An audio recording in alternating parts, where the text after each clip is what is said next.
Selamat pagi, selamat siang, selamat sore, selamat malam teman-teman semua. Ibu harap dimanapun kalian berada, dimanapun kalian menonton, kapanpun kalian menonton video ini, ibu harap kalian dalam keadaan sehat, dalam keadaan yang baik-baik saja tanpa kurang suatu apapun. Nah, kali ini ibu akan melanjutkan materi pertemuan kemarin mengenai sistem koordinasi pada manusia. Kalau kemarin kita mempelajari mengenai struktur dan fungsi dari sel saraf, sekarang kita akan berlanjut ke materi yang lebih kompleks, yakni sistem saraf pusat dan sistem saraf tepi.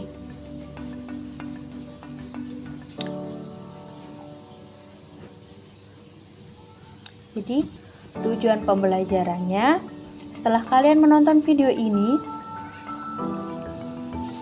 dan mengerjakan tugas yang ibu berikan nanti di akhir, kalian sebagai peserta didik dapat membedakan sistem saraf pusat dan sistem saraf tepi melalui studi literatur. Serta peserta didik dapat membedakan efek respon yang ditimbulkan oleh sistem saraf pusat dan sistem saraf tepi melalui kegiatan percobaan.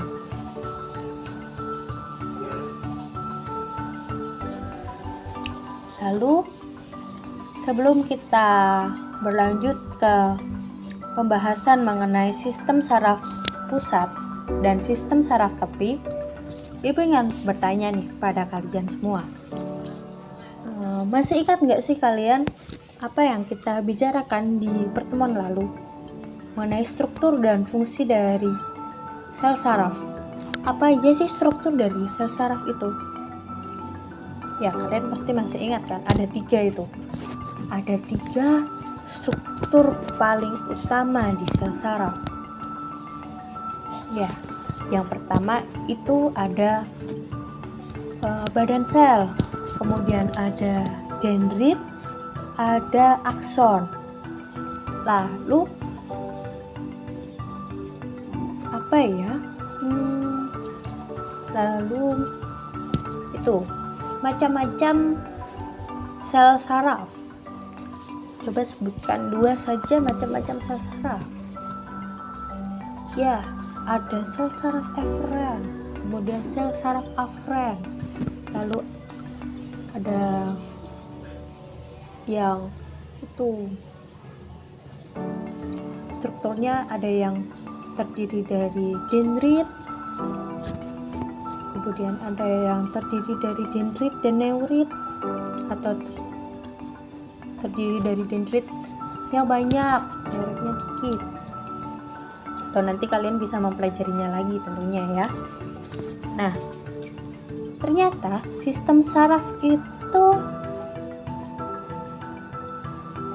ya memang tersusun dari sel saraf, tapi sel saraf tidak hanya satu sel saraf saja, tetapi terdiri dari banyak sel saraf yang tersusun menjadi sistem saraf. Sistem saraf pun tidak hanya satu.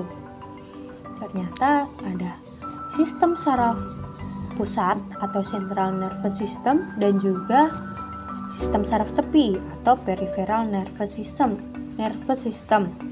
Nah, kalian akan mempelajarinya ini. Yang pertama, kita akan mempelajari sistem saraf pusat. Nah, struktur dari sistem saraf pusat terdiri atas otak dan sumsum tulang belakang yang dilapisi pelindung dan jaringan ikat yang disebut meninges.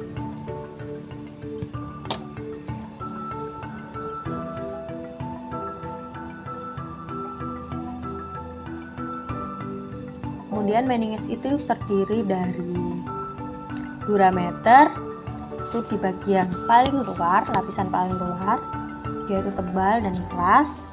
Kemudian arachnoid, dia itu di lapisan paling tengah, itu tipis dan lunak. Kemudian diameter, itu lapisan paling dalam, juga tipis dan lunak. Ini strukturnya, durameter itu dekat dengan tulang tengkorak kita, kemudian arachnoid di bagian tengah, dan paling dalam itu pia-meter. Nah, sistem saraf pusat ini berfungsi sebagai tempat pemrograman atau tempat proses informasi yang ada di tubuh kita. Kemudian kita berlanjut ke sistem saraf pusat yang pertama, yakni otak. Otak terdiri dari 3 bagian. Yang pertama ada cerebrum, yang kedua ada cerebellum, dan yang ketiga ada brainstem atau batang otak. Nah, struktur dari cerebrum itu terbagi menjadi korteks cerebrum dan diencephalon. Korteks cerebrum itu dibentuk oleh badan sel neuron, serabut saraf yang tidak bermielin, kemudian neuroglia dan pembuluh darah, serta bertanggung jawab terhadap memori, bicara, persepsi, gerakan voluntary, kesadaran logistik, dan emosi. Sedangkan diencephalon terdiri dari talamus, hipotalamus, dan epitalamus. Kemudian ke cerebellum atau otak kecil itu berhubungan dengan brainstem. Nah, sebelum ibu lupa ya ini ya. Jadi cerebrum itu terdiri dari 2 bagian, 2 belahan yang membagi antara kanan dan kiri yang disebut dengan hemisfer. Kemudian berlanjut kita ke cerebellum. Cerebellum itu berhubungan dengan brainstem. Jadi brainstem itu terdiri dari pons dan medulla oblongata serta midbrain. Jadi cerebellum atau otak kecil itu berhubungan dengan brainstem dan midbrain. Kemudian juga terdiri dari 2 hemisfer yang membagi 2 bagian, kiri dan kanan, serta berfungsi untuk mengkoordinasikan aktivitas otot rangka, mempertahankan keseimbangan tubuh, dan juga mengontrol gerakan. Lalu untuk brainstem itu terdiri dari 3 bagian, yakni midbrain yang berlokasi di antara diencephalon dan pons, kemudian ada pons yang berlokasi di bawah midbrain atau otak tengah dan mengandung banyak jalur serabut saraf, dan yang terakhir adalah medulla oblongata yang berlokasi di dasar batang otak yang merupakan lanjutan dari bagian atas spinal cord. Nah, ini gambarnya. Kemudian kita akan berlanjut ke sumsum tulang belakang atau medulla spinalis. Nah, medulla spinalis ini berawal dari medulla oblongata ke arah kaudal melalui foramen magnum dan berakhir di antara vertebra L1 dan L2, penghubung otak dengan seluruh tubuh atau perifer. Nah, jadi fungsinya sebagai penghubung otak dengan seluruh tubuh. Kemudian berperan langsung dalam proses atau gerak refleks. Selain itu, medulla spinalis juga mengandung 31 pasang saraf spinal. Lalu yang terakhir, medulla spinalis terdiri dari substansi abu-abu dan substansi putih. Jadi bukan cuma medulla spinalis, tapi juga otak juga memiliki substansi abu-abu dan substansi putih. Kalau otak, substansi abu-abu itu di bagian korteksnya, sedangkan bagian putih, substansi putihnya itu di bagian dalamnya. Sedangkan medulla spinalis itu substansi abu-abu di bagian dalamnya dan substansi putih itu di bagian luarnya. Kemudian kita akan berlanjut ke sistem saraf tepi. Nah, sistem saraf tepi itu terdiri dari 31 pasang saraf spinal yang terdiri dari serabut motorik, sensorik, dan yang menyebar pada ekstremitas dan dinding tubuh. Kemudian ada 12 pasang saraf kranial atau serabut motorik saja, sensorik saja, atau campuran keduanya yang menyebar di daerah leher dan juga kepala. Kemudian nah ini distribusi dari saraf kranial. Jadi ada 12 saraf kranial yang ada di otak kita, yang itu biasanya untuk koordinasi penginderaan. Nanti kalian bisa pelajari sendiri. Kemudian kita berlanjut ke saraf tepi. Jadi saraf tepi itu ada saraf somatik dan juga saraf autonom. Sedangkan berdasarkan arah impulsnya dibedakan menjadi dua, yakni sistem saraf aferen dan juga sistem saraf eferen. Nah, sistem saraf aferen ini membawa impuls saraf dari reseptor menuju ke sistem saraf pusat. Sedangkan sistem saraf eferen membawa impuls saraf dari sistem saraf pusat ke efektor. Kemudian, karena tadi saraf tepi itu dibagi menjadi somatik dan autonom, somatik dibagi lagi menjadi saraf kranial atau saraf otak. Nah, ini berasal dari otak dan berjumlah 12 pasang. Kemudian saraf spinal atau saraf sumsum tulang belakang, itu asalnya dari sumsum tulang belakang dan berjumlah 31 pasang. Kemudian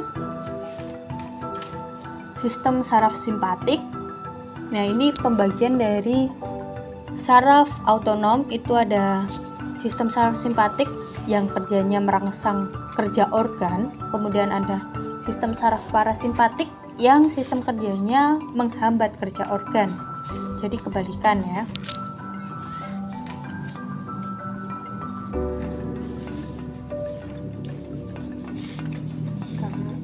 Nah, fungsinya itu saraf simpatis itu untuk mengendalikan derajat vasokonstriksi di kulit, terus pengendalian kecepatan pengeluaran keringat, lalu pengendalian frekuensi denyut jantung dan tekanan darah, lalu penghambatan sekresi dan gerakan gastrointestinalis, dan meningkatkan metabolisme sel.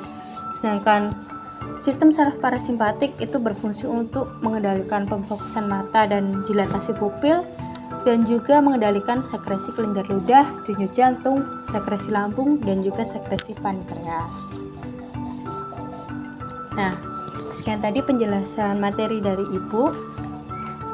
Untuk penugasan kalian, Ibu tugaskan untuk membuat video percobaan atau media mengenai efek respon sistem saraf pusat dan sistem saraf tepi. Lalu nanti hasilnya kalian kumpulkan di Google Classroom. Setelah itu kalian mengerjakan soal ujian yang akan Ibu bagikan, dan juga nanti di hasilnya silahkan dikumpulkan di Google Classroom agar kalian melalui tugas ini, terutama untuk membuat video, kalian bisa baca lagi, mempelajari lagi mengenai sistem saraf pusat dan sistem saraf tepi. Sekian pembelajaran hari ini. Ibu berharap kalian bisa mempelajarinya dengan baik, dan terima kasih. Mohon maaf bila ada kekurangan, dan tetap sehat.